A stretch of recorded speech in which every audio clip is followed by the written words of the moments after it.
Bollywood actress Alia Bhatt ও রণবীর কাপুরকে ইতিমধ্যেই মুম্বাই এয়ারপোর্টে একসঙ্গে স্পট করা গেছে।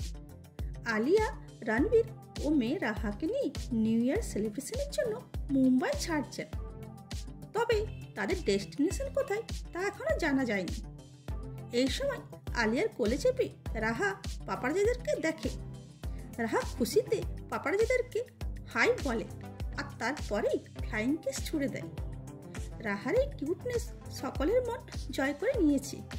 আলিয়াকে এই সময় গ্রে প্যান্টের সাথে হোয়াইট জ্যাকেটে দেখা গেছে। রাহা হোয়াইট প্রিন্ট ড্রেসে নজর আসে। অন্যদিকে রণবীর ব্লু জ্যাকেটের সাথে জিন্স প্যান্টে সকলের নজর কাড়ে। রণবীরকে ক্লিন শেপে আরও হ্যান্ডসাম দেখাচ্ছিল। এরকমই ভিডিও পেতে চ্যানেলটিকে লাইক, শেয়ার ও সাবস্ক্রাইব করুন। আর ফেসবুক, ইনস্টা থেকে দেখে থাকলে ফলো করুন। Thanks for watching.